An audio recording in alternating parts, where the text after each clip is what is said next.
Retrouvez un nouvel épisode des Gauchos chaque premier dimanche du mois sur Deezer, Spotify, Apple, YouTube et toutes les plateformes de podcast. Bonne écoute à tous. Vous m'avez traité de semi-démente. Ça vous laisse une bonne moitié. Nous vous rappelons, Madame la maire, 1,7%. Oui, ça fait mal. Les sondages, ça va et vient, c'est comme la queue du chien. Moi, président de la République, je ferai en sorte que mon comportement soit exemplaire. Des yeux dans les yeux. Je n'ai jamais eu de compte en suisse Jean-Jacques Bourdin. Vous êtes toujours macroniste, Manuel Valls? Il n'y avait pas d'autre solution. Olivier Faure, est-ce que vous censurez le gouvernement? Bien sûr. C'est la raison pour laquelle nous ne vous censurerons pas. Il y a une règle de météo politique. Quand le vent souffle fort, il emporte aussi les girouettes. C'est parce que j'ai sauvé l'économie française, Benjamin Duhamel. Elle me montrait le renflement de son anus dilaté. Vous pourriez mettre ça aussi à mon actif. Je ne voterai jamais Marine Le Pen. Éric Ciotti a signé un accord avec le Rassemblement national. L'aîné, le divin enfant. PD.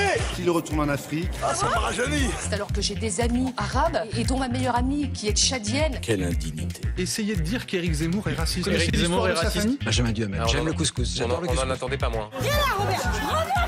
J'ai dit à ma femme, fais les valises, on rentre à Paris. Bonjour. Nous sommes très heureux de vous retrouver pour cette deuxième de l'année et de retrouver nos 4 prestigieux sociétaires.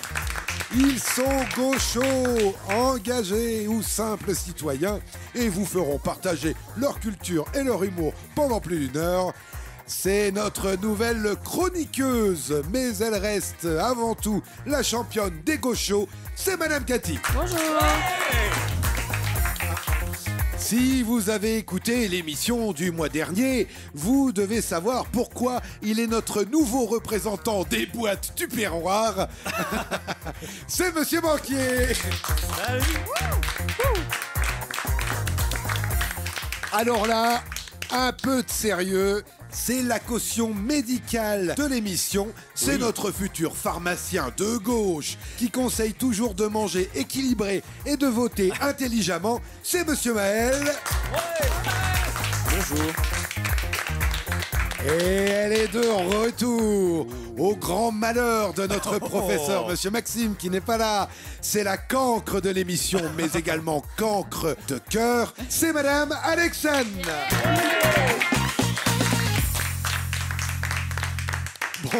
Bonjour les amis. Quel bonheur de vous retrouver ce mois-ci dans cette émission inédite. Et nous avons encore explosé les compteurs puisque l'émission du mois dernier a eu des audiences historiques. C'est bien. Eh oui, grand merci, à nos auditeurs. Hein. Merci. Ah oui. Pour ceux qui découvrent notre émission, il y en a toujours. On vous rappelle que les Gauchos, c'est un jeu autour de l'actualité politique où nos 4 invités vont essayer de remporter le plus de points possible. Vous retrouverez un best-of le dernier dimanche du mois. C'était la semaine dernière pour nous. Hein. Il était très drôle d'ailleurs, hein, parce que si vous ne l'avez pas écouté, on vous a gardé les meilleurs moments de l'année. Il faut à tout prix le réécouter. Et puis, chaque premier dimanche du mois, là, c'est aujourd'hui, on enregistre cette émission inédite. Et celle-ci promet encore d'être drôle, puisque je vous ai réuni 4 sociétaires hauts en couleur. Elle revient comme invitée ce mois-ci, après avoir brillé dans sa chronique le mois dernier. C'est Madame Cathy. Oui. Ça y est, Madame Cathy, vous êtes chroniqueuse. Oui. Le baptême de feu s'est bien passé? Oui, un peu stressant, mais ça va. Oui. Ça paye bien? Non. Alors, j'ai une mauvaise nouvelle pour vous, ça ne paye pas du tout. Je fais enfler aussi. oui. Bon, et puis on disait que vous êtes la championne des gauchos. Vos concurrents vous font peur aujourd'hui? Un petit peu, comme toujours. Qui vous impressionne le plus en termes de finale, en termes de taille? Madame Alexandre est très forte. J'allais dire, ça pouvait pas être en termes de taille pour Madame Alexandre. C'est complètement gratuit. Vu qu'elle fait 1m20. Je t'emmerde. Ça commence. Ça commence. Ah, Madame Alexandre, oui, il y aura peut-être une battle de filles en finale. J'espère. Alors, c'est notre préparateur en pharmacie, fidèle sniper depuis notre régie. Vous avez adoré son retour en tant qu'invité le mois dernier. Il est de nouveau parmi nous. C'est Monsieur Maël. fraîchement diplômé, monsieur Maël. Hein, comme le mois dernier, ouais. Mais à la différence que vous nous aviez confié que vous allez sans doute reprendre vos études. Again. À ce stade, vous êtes préparateur en pharmacie. C'est ça. Et vous voulez continuer pour faire quelle spécialité? Pour faire une passerelle pour devenir pharmacien. Ah, carrément. Ah ouais, voilà. Carrément. C'est le cap au-dessus. Pharmacien, mais vous allez rester de gauche, rassurez-nous. C'est à voir. Ça marche pas ensemble en général. Hein.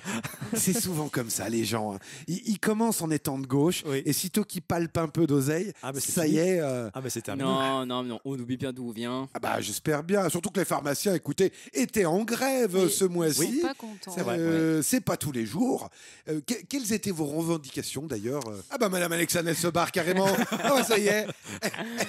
Elle s'en va. Au revoir. Elle s'en va. Alors, ce qu'il faut savoir que Madame Alexandre était en train de tricoter pendant le générique de l'émission. Vous nous dites si on vous emmerde, hein, Madame Alexandre? Je m'entends pas.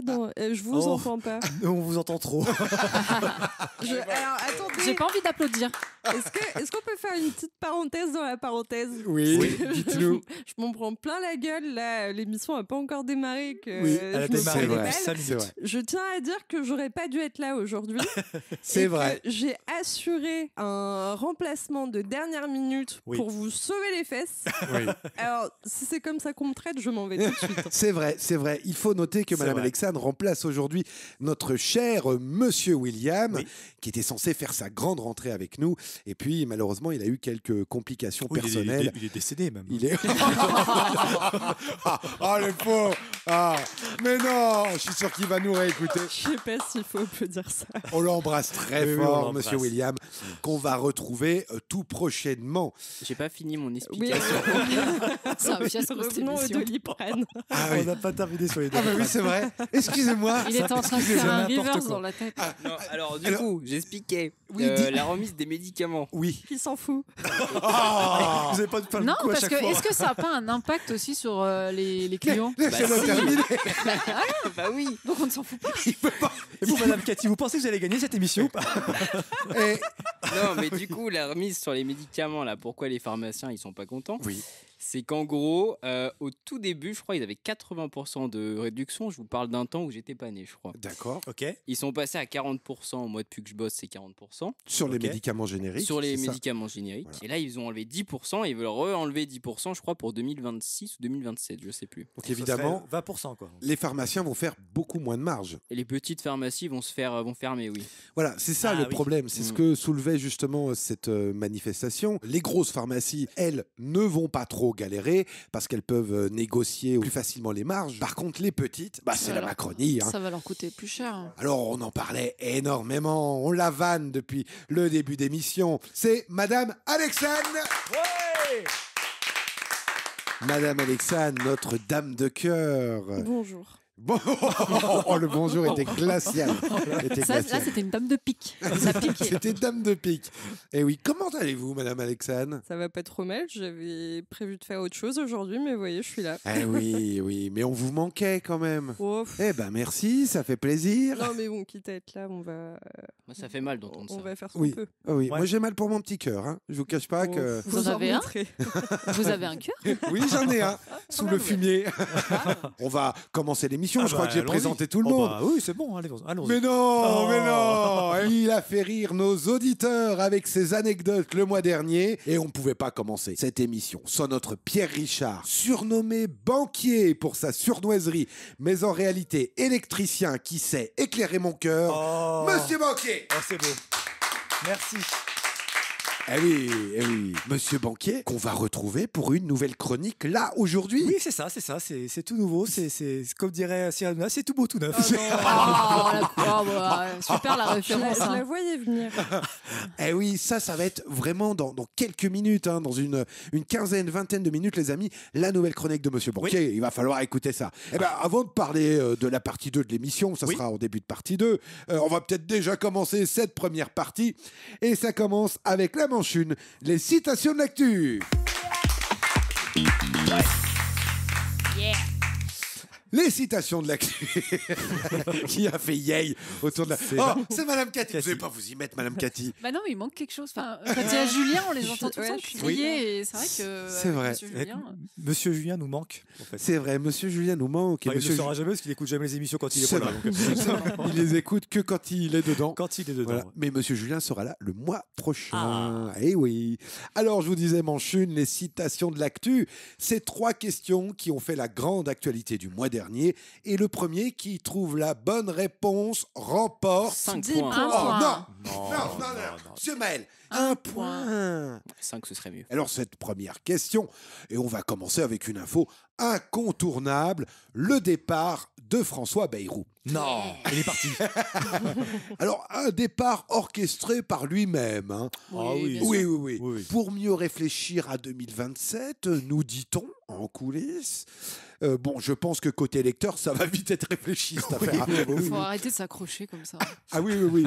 Alors, François Bayrou voulait sortir dignement en demandant un vote de confiance à l'Assemblée.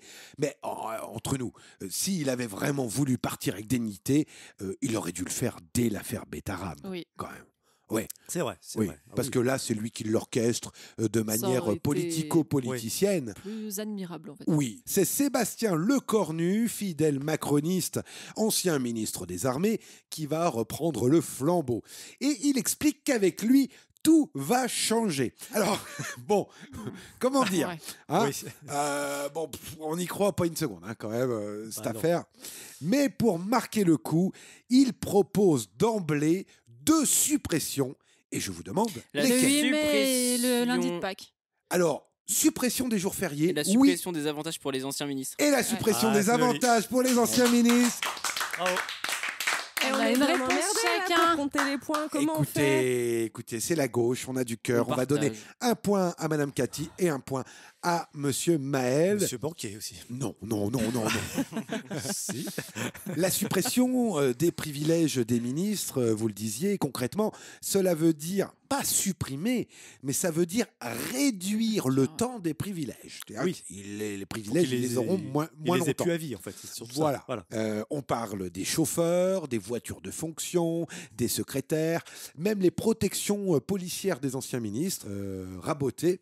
Alors, je précise bien des anciens ministres, hein, pour les protections policières, que Yael Braun-Pivet se rassure, elle pourra toujours demander aux forces de l'ordre de garder ses poules pendant les vacances. Hein, voilà. Après, elle a été ministre, elle ? Non, justement. Elle aurait voulu, hein, pourtant. Hein. Eh oui. Ah, donc l'archer, il va continuer de manger, quoi. Ah bah oui, c'est bon. Et là, il rabote pas les plats, là.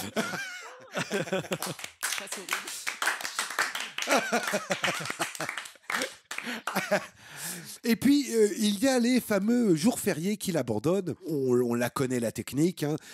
C'est de dire, on va vous prendre la maison et tous les meubles. Quoi ? Vous prenez la maison aussi ? Bon, d'accord, on annule la maison, mais je prends quand même le canapé. c'est ça. C'est un peu ça. Hein, ça. C'est de supprimer quelque chose qui n'a jamais été mis en place. De dire, regardez, j'ai fait une action. Je trouve. Oui, bien sûr. Mais on n'a rien gagné, en fait. Non, pour que ça change réellement, ce n'est pas changer de ministre tous les 6 mois qu'il faudrait. Bon, je pense que là, il faudrait plus voir au niveau carrément du président de la République, bien sûr, dans l'institution. Surtout qu'en plus, il y a un sondage de Doxa qui est sorti où 64% des Français sont quand même favorables à la démission d'Emmanuel Macron. Hein. 64%, ouais. Eh oui. C'est énorme, La présidentielle anticipée, de toute façon, ça ne changera rien sur le principe de l'Assemblée où il y aura toujours 3 blocs. Oui. Mais par contre, ça permettra peut-être que le nouveau président respecte un peu plus ses résultats, parce qu'on le voit très bien. Là, Monsieur Macron ne respecte pas du tout les urnes. Ah oui. C'est la gauche aurait dû avoir quelqu'un de ses rangs en tant que Premier ministre. Bien sûr. C'est la logique. Les législatives, c'était quand même aberrant de voir qu'on ne respectait rien. Et même là, j'ai même envie de dire, qu'on remette en fait un copain. Et c'est le pire parce que lui, il est là depuis le début en plus. Bien sûr.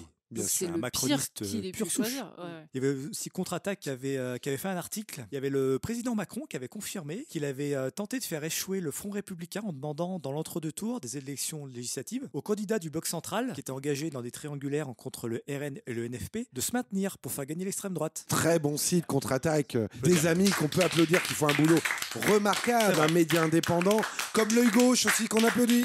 C'est vrai. Nos partenaires. dans ce même article, du coup, Emmanuel Macron lui-même a été surpris de l'ampleur du Front républicain, parce que pour lui, dans l'idée, c'était de faire gagner le Rassemblement national, et puis en gros, de mettre Bardella au Premier ministre, quoi. Il en était prêt. Oh là là là là. Voilà un peu les infos qui étaient ressorties, quoi. C'est dingue, hein, quand vous dites que les deux sont de mèche, c'est... Ah oui, puis il y avait eu des dîners secrets aussi. Bien sûr, avec Édouard Philippe. Même aussi l'entourage de Macron, aussi, a priori, dans l'entre-deux tours. Eh bien, merci beaucoup pour ces lumières, monsieur Banquier. Je vous en prie. On va enchaîner avec une question 2. Nous venons d'évoquer le changement de Premier ministre et hasard du calendrier. Le lendemain, c'était la fameuse mobilisation du 10 septembre. Bloquons tout. La droite et les médias, pléonasme, avaient tenté de décourager le mouvement. Eh bien, raté. Les Français en colère étaient nombreux dans la rue et ça nous a fait plaisir, ça, aux gauchos. Hein. Alors, je vous pose cette nouvelle question. Qui a dit « Dans le monde entier, on vous regarde ». Après les Gilets jaunes, on est stupéfait par ce que nous avons fait le 10 septembre et comment nous avons renversé 2 gouvernements sans qu'il n'y ait un seul coup de fusil.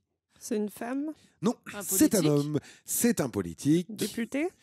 Français? Non, pas député. Il est français? Il est français.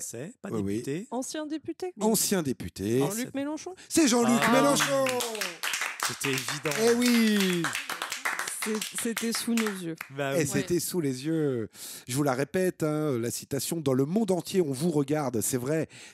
Regardez comment les gilets jaunes ont été suivis. On a vu des pays mettre des gilets aussi pour protester contre leur gouvernement. Et il dit, après les gilets jaunes, on est stupéfait par ce que nous avons fait le 10 septembre et comment nous avons renversé 2 gouvernements, Barnier et Bayrou, sans qu'il n'y ait pas un seul coup de fusil. Bravo, et aussi à Jean-Luc Mélenchon de relayer cette parole et d'avoir relayé aussi l'appel à la mobilisation. Alors évidemment, on l'a accusé de vouloir récupérer tout le mouvement. Ça, c'est l'accusation absurde des médias. Car qui d'autre, sinon la gauche radicale, pour donner de la force à Bloquons tout? Ah bah non, mais c'est sûr. C'était quand même la base. Les médias, eux, ont préféré tourner en boucle une autre formule. Mélenchon cherche le chaos. Une accusation qu'il a tout de suite balayée d'un revers de la main aux 20h de Léa Salamé. Oui. La veille de la mobilisation, je ne sais pas si vous avez vu, il était présent aux 20h et il déclare « Ne faites rien d'autre que des choses maîtrisées et calmes. S'il y a un cajot qui brûle, ils vont le filmer pendant des heures. » C'est ce qui se passe à chaque fois. Et c'est ce qui se passe exactement à chaque fois. Oui, c'est toujours pareil. Les médias, ils montrent que les images de chaos. Donc dans les JT, on voit des poubelles qui brûlent, les vitrines cassées. Après, voilà, c'est ça qu'ils appellent le chaos. C'est pas Apocalypse Now non plus. Oui. C'est vrai, une poubelle, oui. Bon, après, le but de montrer ça, il est clair. Hein, c'est de monter les gens les uns contre les autres et pousser les téléspectateurs à s'indigner, à se dire non, mais moi, je suis pas un casseur, donc je descends pas dans la rue. Et le résultat, c'est que ça marche parce qu'il y a 56% des Français qui soutenaient le mouvement Bloquons tout. Oui. Mais malgré tout, il y avait que, entre guillemets, 1 million de personnes qui étaient dans la rue le 18 septembre. Oui, vous avez raison, 1 million, c'est énorme. Hein. C'est la plus grande manifestation de l'année.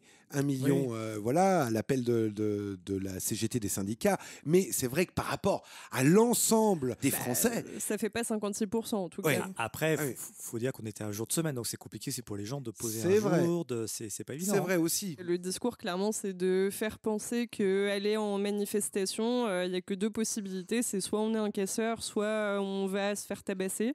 La réalité, moi j'ai assisté à plein de manifestations. 99% des gens qui sont là sont tranquilles, marchent, manifestent très calmement. Oui, c'est vrai. Voilà, avec leurs pancartes, leurs sandwichs, leurs merguez, les enfants, les grands-parents, toute la famille est là. Oui, il y a tout le monde, hein, vraiment tout le monde. Oui, voilà, c'est une fête, ça fait du bien de voir qu'on est nombreux à soutenir la même cause, à refuser la politique de Macron, à refuser la misère et à refuser l'avenir qu'on nous vend. Voilà, et en fait, on a des médias qui répètent regardez les violences policières, regardez les violences des manifestants, n'y allez pas, c'est dangereux. Et derrière, on a évidemment Retailleau qui s'en félicite, voilà, qui dit que la France n'a pas été bloquée. Voilà, c'est la victoire de Retailleau et de la police. Tous les matins à 6h, il était sur BFM, Retailleau. Le discours de la police est là pour protéger les manifestants.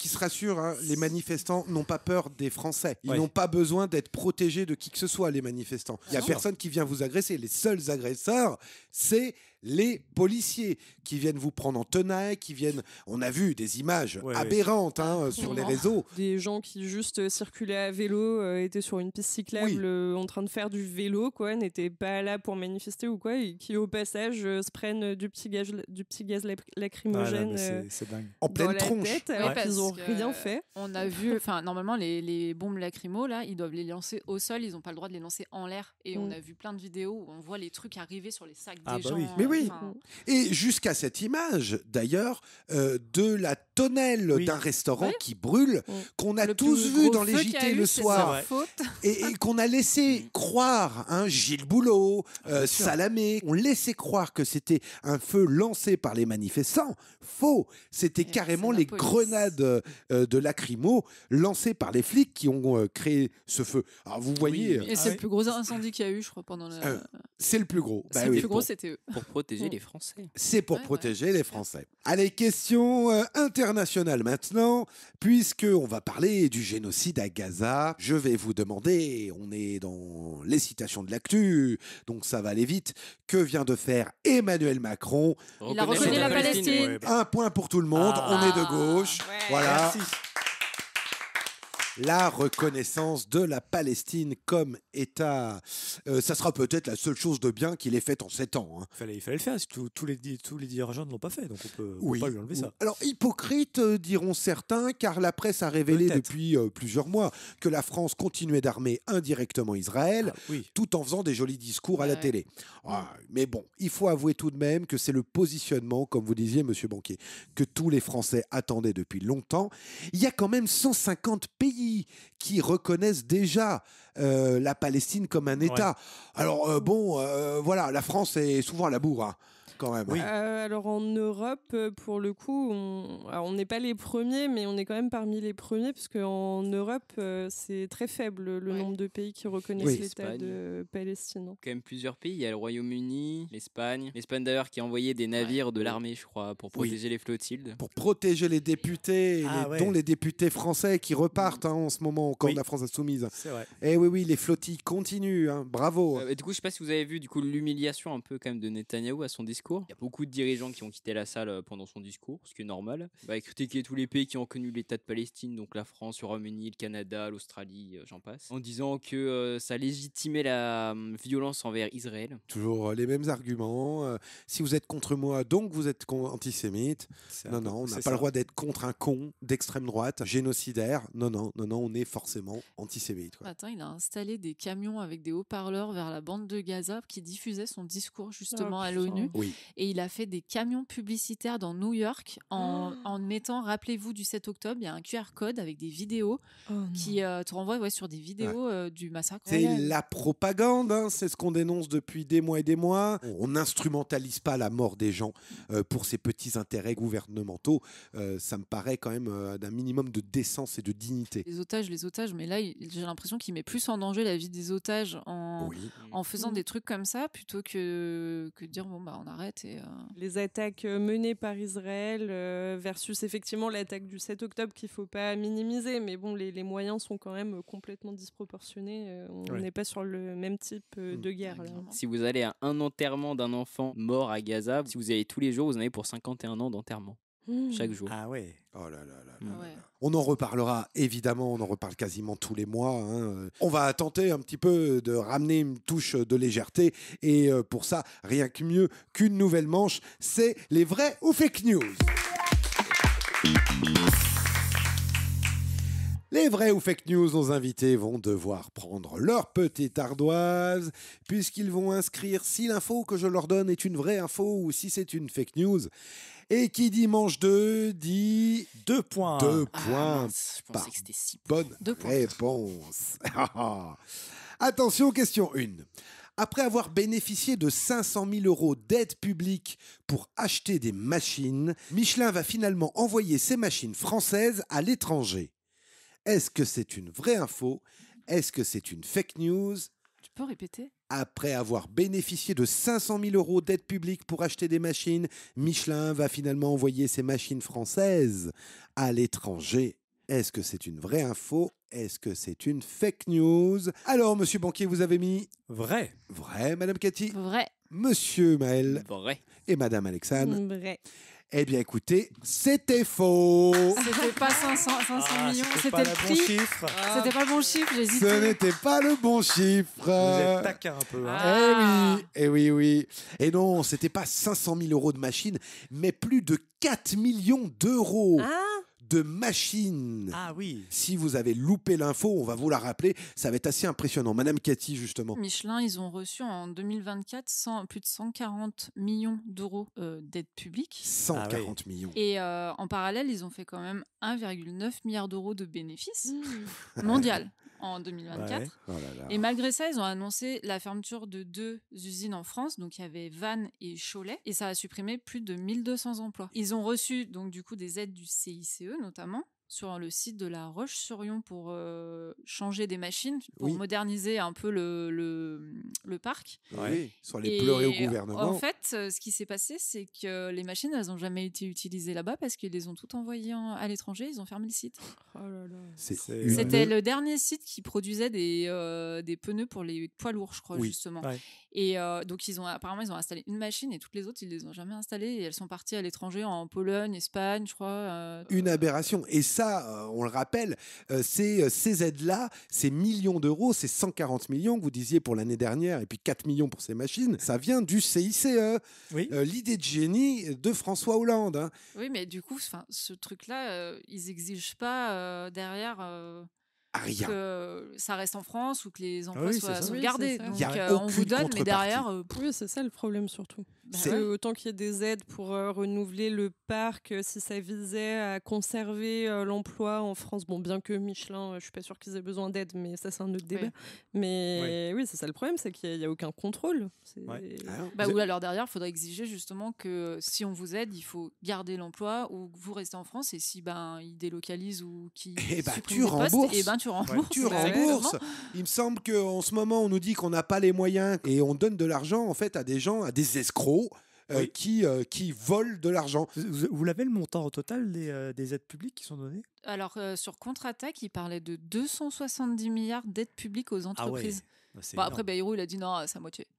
Oui, c'est quand même énorme. C'est dingue. Et d'ailleurs, c'est dans le très bon complément d'enquête, c'est une journaliste qui va poser la question à François Hollande. Regardez les résultats. Alors lui, il dit mais ça a créé 100 000 emplois. Elle dit oui, mais vous avez vu tout ce qu'on a dû débourser. Quand la journaliste a été un peu trop insistante à son goût, il a dit non, c'est bon, allez, stop, on en arrête là. Ils sont tous pareils. Allez, une dernière question, les amis, juste avant la pause. On va parler du Sénat. Ces grabataires payés une fortune pour obstruer le pays, qui demande désormais que toutes les voitures soient obligées d'avoir des extincteurs. Ah, toutes les voitures. Toutes les voitures. C'est encore pour faire plaisir aux copains, ça. Est-ce que c'est une vraie info? Est-ce que c'est une fake news? Monsieur Banquier, vous avez mis vrai. J'ai mis vrai, oui.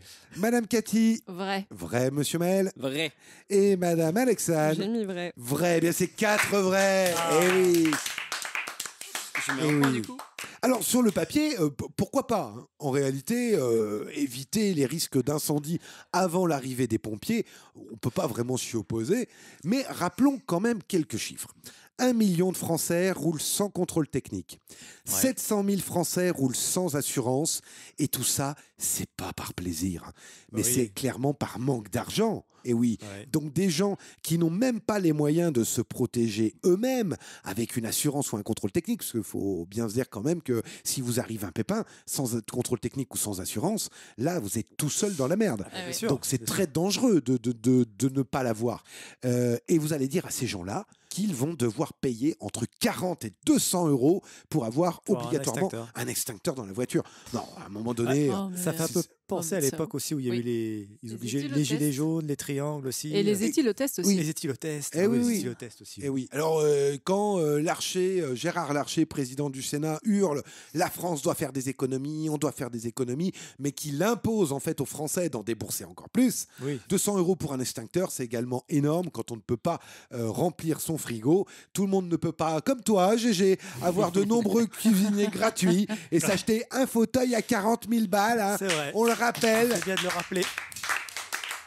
Alors c'est d'autant plus une stupidité parce que déjà 200 € c'est énorme. En plus ça se renouvelle régulièrement des extincteurs parce qu'il y a une date de péremption. Et oui, il y a des contrôles dessus. Ouais. Et surtout une voiture, même avec un accident en ayant tapé dans un mur, dans un arbre, ce que vous voulez, ça prend pas feu comme ça. Enfin il y a aucun intérêt à se balader avec un extincteur dans sa voiture. C'est très rare que ça commence à prendre feu quoi. Mais bon, c'est pas la première stupidité que nous sort le Sénat. Oh oui. En 2024, juste pour rappel, il voulait encadrer médicalement les jeunes en transition de genre. Oui. En 2025, il voulait interdire le mariage aux personnes en situation irrégulière. Et cette année, il voulait réintroduire les pesticides pour, je cite, lever les entraves au métier d'agriculteur. Ouais. Bon.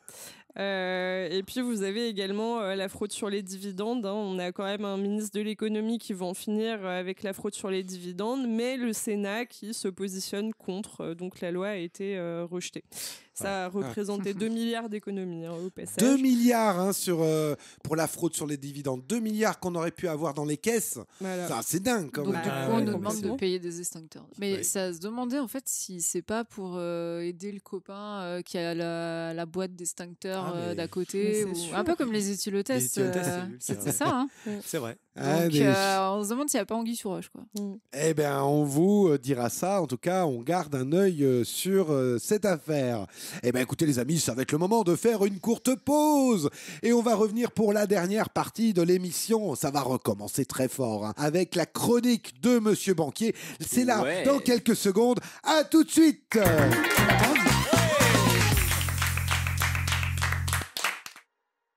Les Gauchos, c'est une association de bénévoles non professionnels qui tente de porter une voix différente de celle des grands médias. Votre aide nous est alors précieuse pour soutenir financièrement notre démarche, notre association et notre indépendance. Cliquez sur le lien juste en dessous de votre podcast.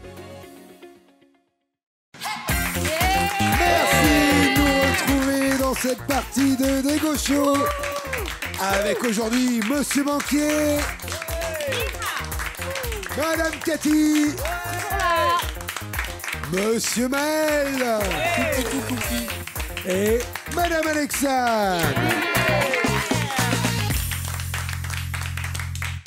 Et je vous disais que cette seconde partie allait attaquer fort, et pour cause, car c'est la nouvelle chronique des Gauchos, et elle s'appelle le replay de Monsieur Banquier. C'est le replay. C'est le replay. C'est le replay de Monsieur Banquier. Ah, attendez, on va la remettre un coup parce qu'elle est impressionnante ce jiggle là. Alors apparemment... Et là, le but c'est de l'avoir toute la soirée dans la tête. Exactement. Apparemment, nous, on est juste autorisé à faire oh oh oh oh. Voilà, c'est les consignes que j'ai eues. Voilà. On est reparti. C'est le replay. Oh oh oh oh. C'est le replay. Oh oh oh oh. C'est le replay. Oh oh oh oh. De Monsieur Banquier. Ah oui, c'est bien, ça vous fait ricaner. Hein. Faites-vous plaisir, ça va pas durer. Alors, je suis pas là aujourd'hui pour amuser la galerie, mais en tant que producteur de l'émission. Sauf que cette année, messieurs, dames, les Gauchos sont cotés en bourse au 440 et je suis actionnaire majoritaire. D'accord. Oui. Bon, j'attends encore la réponse de Vincent Bolloré et Bernard Arnault. mes petits gars, on est dans la cour des grands maintenant. Je veux du résultat et ça passe par de la discipline. Tout le monde n'a pas la chance d'être comme Monsieur Nico, exemplaire, impeccable dans toutes les émissions. Oh, merci, Monsieur l'actionnaire. On va donc revoir ensemble les points à améliorer, même si, soyons crédibles, la fortune entière d'Elon Musk ne suffirait pas à combler vos lacunes. C'est pire que le conseil de classe de Maxime. Commençons par analyser cet extrait de Madame Cathy. Pardon ? Bah en fait, j'avais même pas besoin de répondre pour gagner, quoi. Je l'ai fait comme ça. En tant que producteur, Madame Cathy, j'aime beaucoup votre style, vraiment. Vous écrasez la concurrence toutes les fois et vous gagnez facilement chaque émission, notamment la grande finale de la saison 2 qu'il ne fallait pas rater. Réécoutons votre consécration. Et le grand grand champion de la saison 2 est... Monsieur Benoît, 17 points.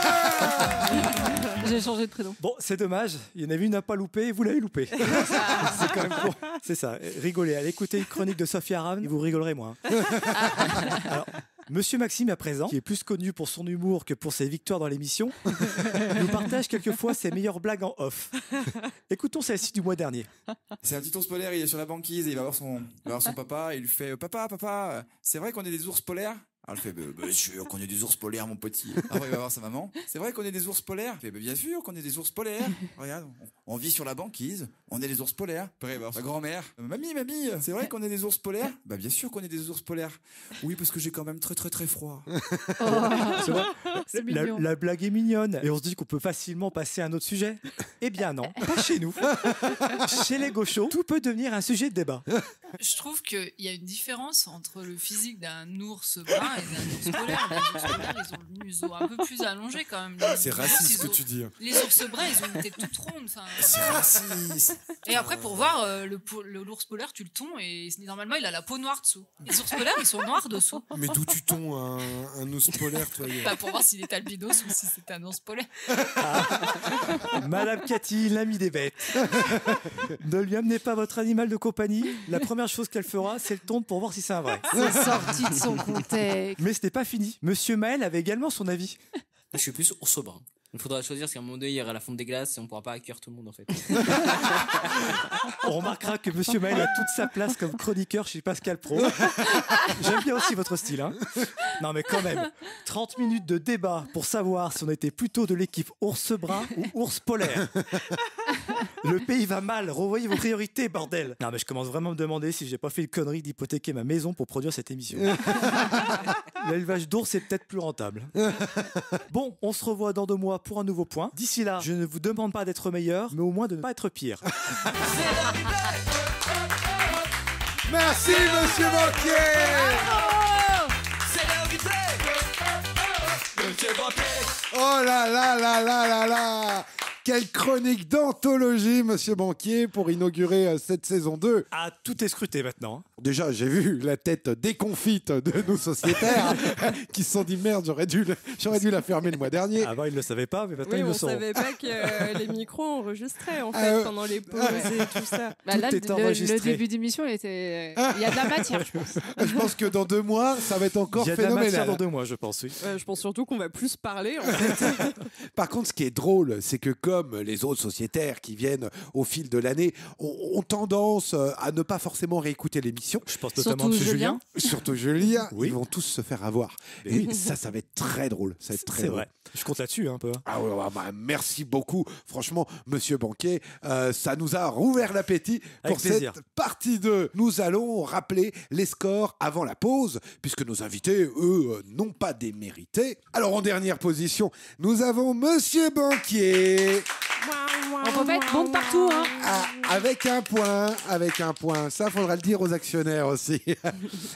Et puis après, eh bien, nous avons 3 égalités. Alexa, Cathy et Monsieur Maël. Et oui. C'est du haut niveau. Ouais. Alors, est-ce que le classement va changer? Qui prendra la tête du peloton pour aller en finale? Eh bien, on va voir ça tout de suite avec la dernière manche. C'est les Régis du mois. Alors, vous vous souvenez sans doute des nuls et de Régis est un con. Eh bien, vous allez devoir deviner quel Régis a pu dire ça. Vous pouvez poser toutes les questions. Et qui dit troisième manche? Quoi? Posez toutes les questions, je vous demande si ça va. Ah bah oui. Il a coupé juste pour ça. C'est quoi cette vanne de merde? Des questions sur l'actualité, Monsieur Banquier. D'accord. Et qui dit troisième manche dit évidemment 3 points par bonne réponse. Allez, attention, question 1. Le soir même de la mobilisation Bloquons tout, qui a osé déclarer « Les Françaises et les Français peuvent être fiers du dévouement » Bruno Retailleau. Bruno Retailleau. Évidemment. Bonne réponse de Madame Cathy. Alors on va le redire, les Françaises et les Français peuvent être fiers du dévouement des forces de l'ordre. C'était Bruno Texas Rangers, comme dirait Madame Cathy. Non, mais c'est quand même un comble, hein, parce que si vous avez suivi les réseaux sociaux, on en parlait tout à l'heure, il y en a eu des bavures policières partout en France. Une femme qui se fait pousser à terre, on n'a pas parlé de celle-ci. Ça m'a vraiment fait... Poussée à terre, humiliée, à un coup de pied carrément dans les fesses pour qu'elle tombe au sol. Et elle disait « Excusez-moi, pardon ». C'était de l'humiliation. C'était glaçant. D'un côté, des images insoutenables. De l'autre, un retaillot qui se félicite et qui est fier de ses bavures. C'est particulièrement abject. Le 10 septembre, il y a des policiers qui ont gazé une école maternelle. Ça aussi, vous avez raison. Enfin, sur les vidéos, on voit les enfants en panique avec leurs parents courir complètement apeurés. Oui, mais c'était des dangereux black blocs. C'était une sortie d'école. Pourtant, le schéma national de maintien de l'ordre, il est clair. C'est avant d'utiliser la force, on tente déjà le dialogue. Ensuite, la première sommation. La deuxième, on procède du coup à la dispersion encadrée sans violence. Et en dernier recours, on utilise la force, mais de manière proportionnelle à la menace. Or, selon les exemples qu'on vous a cités, rien de cela n'a été respecté. Quoi. Clairement pas. Vous avez raison de rappeler les procédures. Vous avez raison, monsieur Maël. Évidemment que c'est progressif et qu'on n'attaque pas tout de suite par dégainer une grenade, gazer des gens, taper une pauvre femme par terre. C'est dingue. Il y a quand même Bruno Gros-Facho qui, déjà, ministre démissionnaire, faut le rappeler, qui a quand même qualifié le comportement des 80 000 policiers mobilisés de très professionnel. Du coup, ça minimise et ça nie un peu les violences observées. Totalement, bien sûr. Alors, une question 2. Qui a été hué alors qu'il venait signer son livre à la Fnac de Paris et a dû sortir par la sortie de secours? Éric Zemmour, non? Non, ce n'est pas Éric Zemmour. C'est un politique? Non. C'est pas BHL, non? Posez-moi des questions. C'est un philosophe. Enthoven. Et c'est Raphaël Enthoven. Ah oui, vous avez dit Finkielkraut. C'était un des deux. Eh oui, c'était un des deux. C'est parti de la Dream Team, là, Eh oui, Raphaël Enthoven, Régis de 50 ans, essayiste, polémiste, pseudo-philosophe, habitué des fake news et des polémiques. Pourtant, fake news qu'il se prétend lutter contre dans son journal Franc-Tireur. Et en recherchant un petit peu ce qui gravitait autour de Raphaël Enthoven, je me suis remémoré qu'il avait déclaré dans un livre qu'il avait écrit qu'il faisait croire à ses conquêtes qu'il était stérile pour ne pas utiliser de préservatif. Quoi ? Pardon. Oui.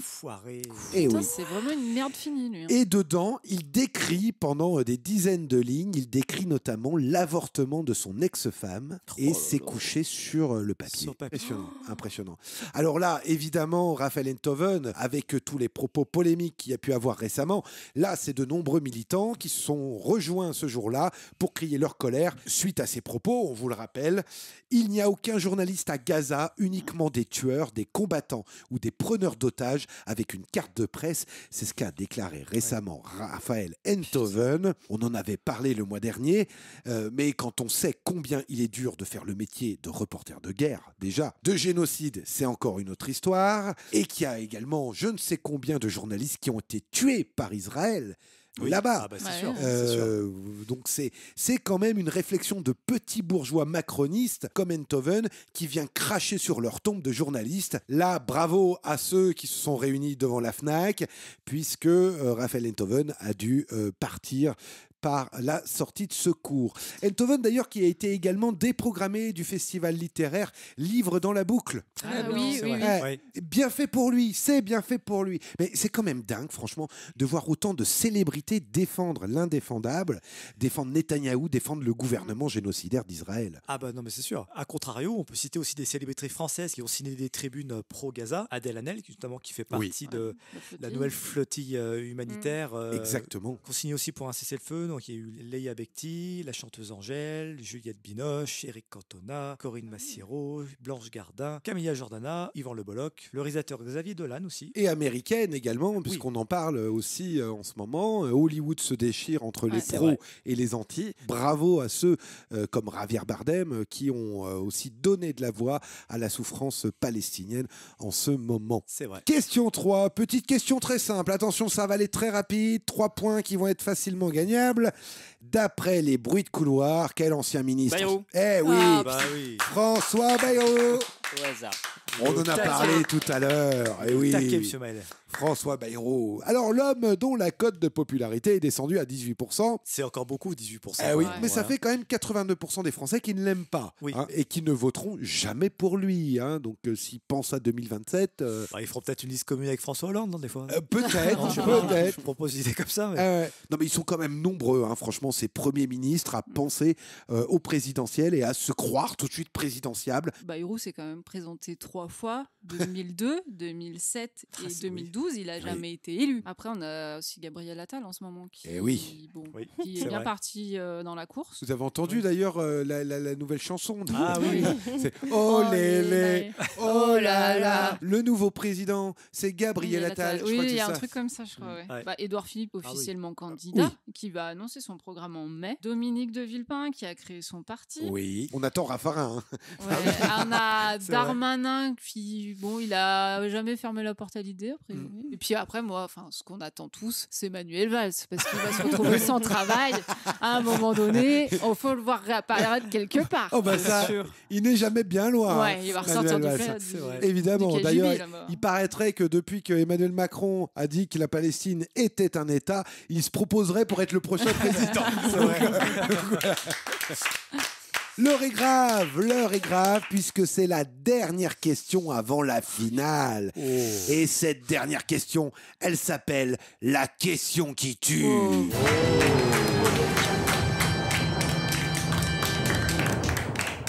Vous allez devoir trouver un chiffre. Et celui qui se rapproche marque 4 points. Et si vous avez le tout pile, c'est 8 points. Ça n'a pas changé. Alors, pourquoi la question qui tue? Puisque c'est la question avec 8 points qui peut tuer vos concurrents pour aller en finale. Eh oui, écoutez bien. Nous avons longuement parlé de la première manifestation Bloc on tout du 10 septembre, mais elle a été renforcée le 18 septembre par une manifestation organisée par les syndicats. Et ils ont été très nombreux à rejoindre cet appel, ce qui montre que la colère quand même des Français était présente. Madame Alexandre en a parlé tout à l'heure. 1 million de manifestants déclarés par la CGT. Mais, je vous demande... La police ? D'après la police, combien y a-t-il eu de manifestants ?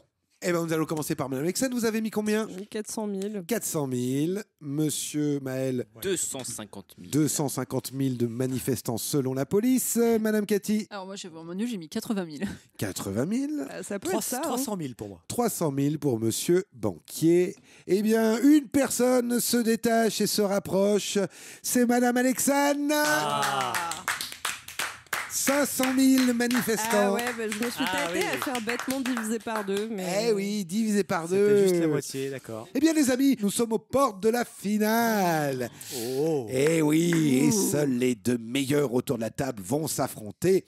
Je vais leur demander les scores à notre huissier de justice d'extrême droite, c'est Maître Connard. Ouais. On va dire enfin à Monsieur Banquier avec 1 point. Ça valait le coup de me tailler dans votre chronique. 1 point. J'hallucine. Alors ça, Madame Cathy, si vous faites une chronique, vous pourrez le mettre dedans. Oui, parce qu'on racontait, elle a perdu, il a fait 1 point. On va dire au revoir à Madame Cathy avec 7 points. Au revoir. Alors ça s'est joué à pas grand-chose, puisque d'un côté, j'ai 8 points pour Madame Alexandre. Et de l'autre, j'ai 10 points pour Monsieur Maël. Bravo. Eh bien, la finale du mois, c'est Maël contre Alexandre.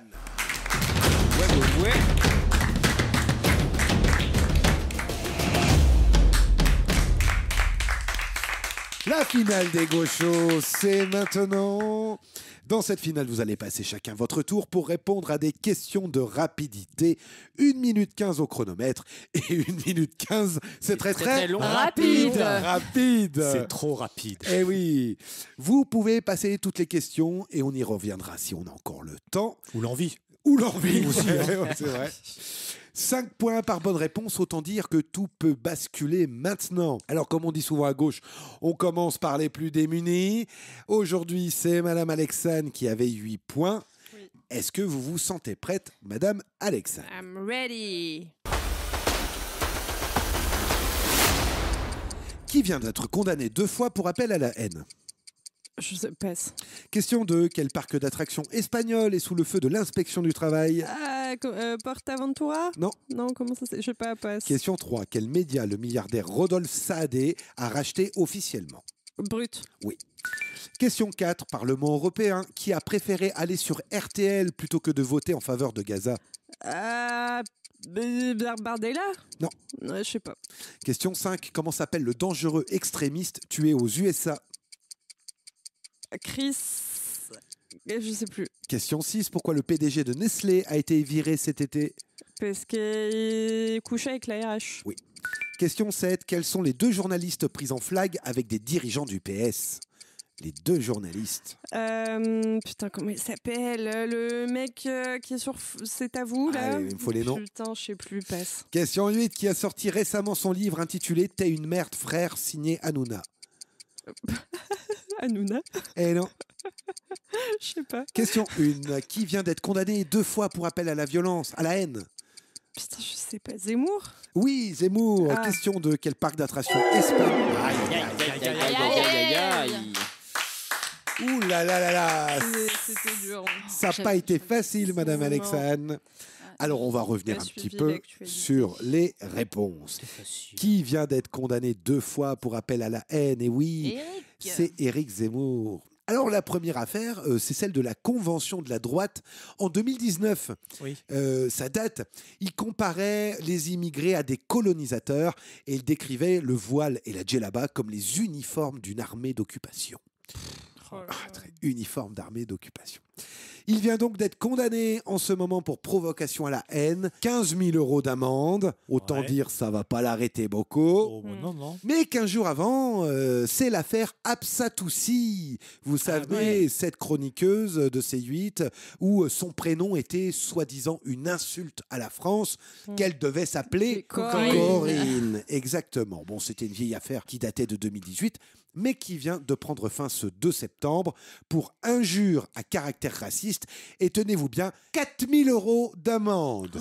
Ça va. Voilà. On devrait s'en sortir. Bah après, il est encore invité et tout sur le plateau. Bien sûr. De toute façon, vu ce qu'il gagne avec ses livres, à coût de 4 000 ou 10 000, il peut y aller encore un moment. Hein. Ah bah c'est sûr. Quel parc d'attractions espagnol est sous le feu de l'inspection du travail? C'est le Puy du Fou espagnol. C'est le Puy du Fou. El Puigo de la Furas. À peu près ça. Vous parlez aussi bien espagnol que Monsieur Banquier qui parle anglais. Hein. Et oui, Madame Cathy, vous aviez raison. Le parc fondé par De Villiers et géré par son fils veut ouvrir une copie en Espagne. Accident du travail à répétition, pénurie d'infirmiers, corvée de chiottes pour le petit personnel, à un tel point que l'inspection du travail espagnole a décidé d'ouvrir une enquête. On avait déjà essayé de refourguer aux Espagnols Manuel Valls, ça n'a pas marché, mais s'ils veulent prendre les De Villiers, allez-y, c'est cadeau. Non, ne nous remerciez pas. Un acheté et un offert. Prenez le lot. La question 3, quel média le milliardaire Rodolphe Saadé a racheté officiellement? Brut, oui, en effet, on en avait parlé. C'était en passe de se réaliser le mois dernier. Ça y est, c'est fait. Brut est désormais dans les mains du milliardaire Saadé. Alors, on le rappelle, soutenez les petits médias indépendants. Oui, notre podcast, c'est pas gratuit. On doit acheter des micros, des tables. On demande à tout le monde d'être bénévole. Mais si cette émission vous plaît, si elle vous informe, si elle vous fait rire, soutenez-nous financièrement. Vous avez un lien sous la vidéo YouTube ou sous votre podcast. Allez-y, cliquez, c'est notre association. Il y a des bénévoles derrière. On a besoin de vous plus que jamais. On vous attend nombreux. Question 4, Parlement européen. Qui a préféré aller sur RTL plutôt que de voter en faveur de Gaza? C'est Raphaël Glucksmann.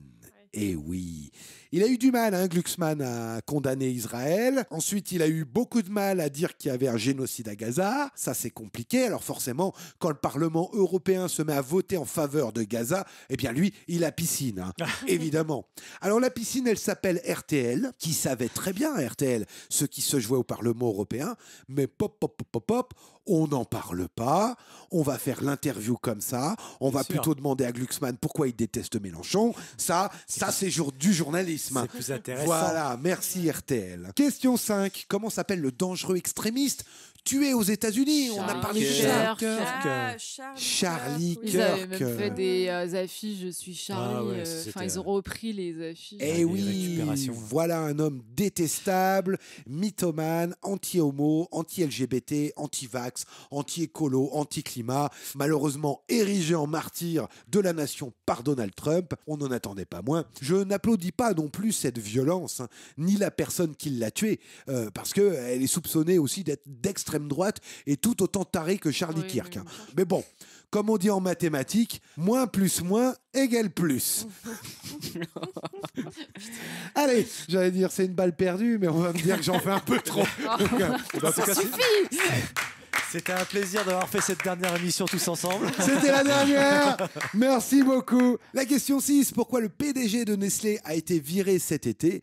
Parce qu'il avait une liaison avec la DRH. Et ils ont été pris la main dans le sac. Alors, au final, ça n'a pas plu à la boîte qui avait aussi toute une charte éthique. Moi, ce qui me choque aussi là-dedans, c'est quand même que le PDG aurait dû déjà être viré depuis longtemps, puisqu'on rappelle qu'on avait retrouvé des excréments dans le Perrier. Mais Madame Alexandre, oui, il y avait un conflit, en fait. La responsable du pôle ressources humaines qui a une liaison avec le PDG, elle pourrait potentiellement être plutôt corrompue et faire son travail de sorte à sauvegarder les intérêts du PDG plus que ceux des salariés, qui normalement est son rôle premier. Donc heureusement qu'il y a eu des sanctions quand même. Cette question 7, quels sont les 2 journalistes pris en flag avec des dirigeants du PS? Thomas Legrand et Patrick Cohen. On a l'impression de voir une mafia. Thomas Legrand suspendu de Libération, mais Patrick Cohen maintenu sur France Inter, maintenu également à C'est à vous. Lui, il n'a rien perdu. Et la dernière question, qui a sorti récemment son livre intitulé « T'es une merde, frère », signé Hanouna? C'est en fait Jean-Michel Apathy. Il s'agit d'un échange avec...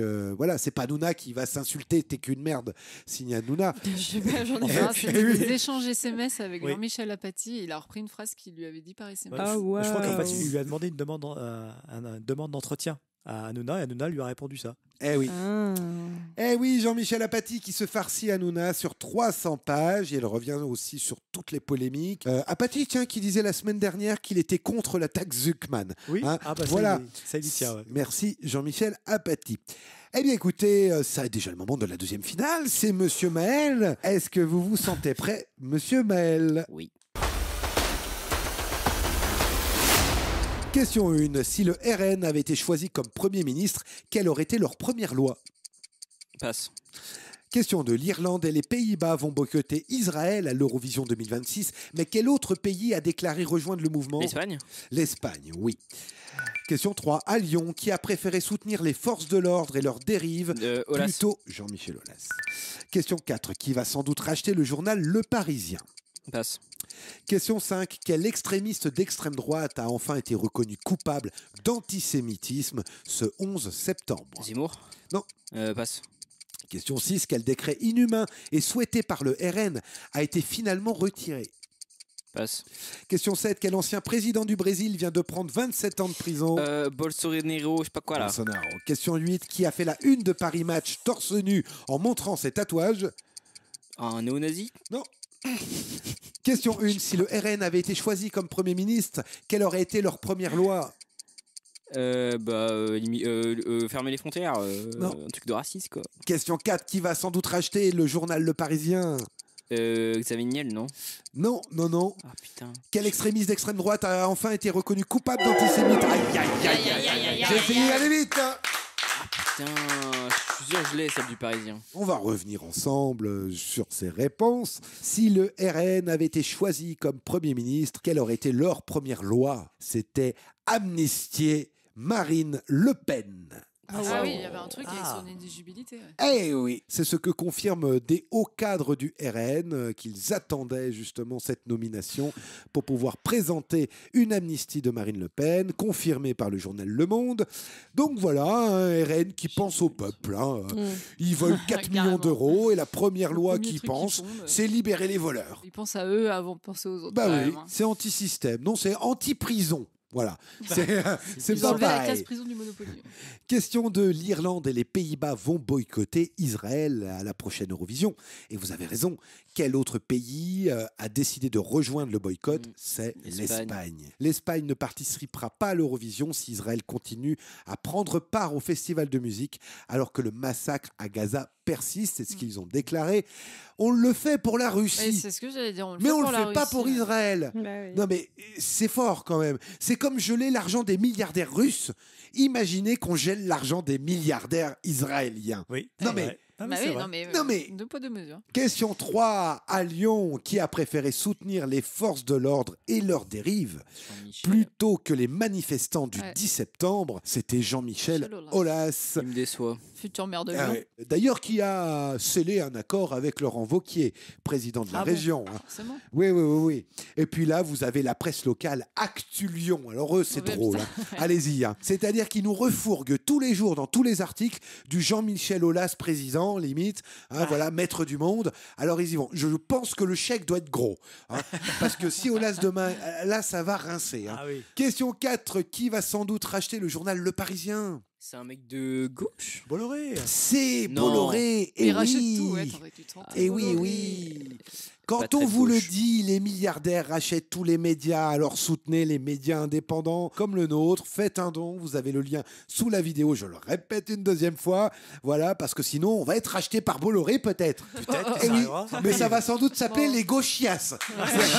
C'est vrai. Allez, cette question 5. Quel extrémiste d'extrême droite a enfin été reconnu coupable d'antisémitisme ce 11 septembre? Le copain de Dieudonné. C'est Alain Soral. Alain Soral. Et oui.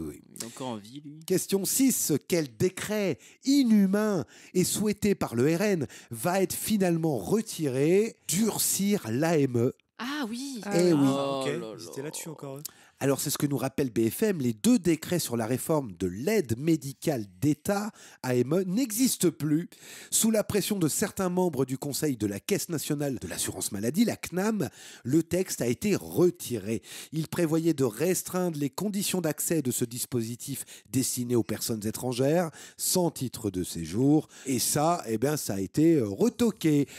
Tant mieux, liberté, égalité, fraternité. Quel ancien président du Brésil vient de prendre 27 ans de prison? Bolsonaro. C'est un facho connu pour tentative de coup d'État. C'est un gros truc quand même qu'il a fait. Eh oui, les élections avaient élu Lula et lui, il ne voulait plus lâcher le pouvoir. Le journal Sud-Ouest explique un séisme à un peu plus d'un an de la présidentielle de 2026. Monsieur Bolsonaro a été reconnu chef d'une organisation criminelle après sa défaite face au président de gauche actuel, Lula, lors de l'élection de la fin 2022. Selon l'accusation, écoutez bien, le projet prévoyait notamment l'assassinat du nouveau président Lula et ne s'est pas concrétisé faute de soutien de la hiérarchie militaire à l'époque. C'est parce que les militaires ont lâché Bolsonaro que ça n'est pas allé plus loin. Donc, quand on dit 27 ans, on pourrait se dire « Oh là là, mais Bolsonaro, il essaye de museler son adversaire politique. » Non. On vous rappelle, maintien autoritaire du pouvoir, reconnu chef d'une organisation criminelle pour Bolsonaro. On est quand même sur ce genre de taré qui n'est pas sans nous rappeler l'assaut du Capitole. Bien sûr. Pour Trump. Puis d'ailleurs, Trump, il n'est pas content qu'il ait pris 27 ans, son copain là. Bien sûr, c'est son pote. Mais c'est pas juste une histoire de taré, c'est juste que ça rappelle et il faut pas arrêter de le marteler qu'une fois que l'extrême droite a pris le pouvoir, elle le rend pas. Elle ne le lâche plus. Ça, c'est vrai. Oui. Et cette question 8, qui a fait la une de Paris Match, torse nu, en montrant ses tatouages? C'était Louis. Et oui, c'était Louis Sarkozy. Le fils de Nicolas Sarkozy, Louis, qui rêve de faire de la politique, s'est montré torse nu dans Paris Match avec tous ses beaux tatouages. Et son père va bientôt en avoir aussi. On en reparlera évidemment le mois prochain. Pendant qu'on calcule les scores, je vous rappelle que vous pouvez retrouver les best-of des Gauchos le dernier dimanche du mois. Et que le premier dimanche du mois, la semaine d'après, c'est l'émission inédite. Là, en ce moment, avec nos sociétaires sur l'actualité chaude. À ne pas louper. La prochaine, ça sera le 25 octobre. Donc on vous attend nombreux. Qui va remporter cette finale des Gauchos? C'est important, puisque celui qui en remportera le plus dans l'année aura son siège de star pour notre grande émission du mois de juin. Et le grand gagnant de cette émission des Gauchos est... Monsieur Bell! Et nous les amis, on se retrouve le 25 octobre et d'ici là, restez informés. La séance est suspendue.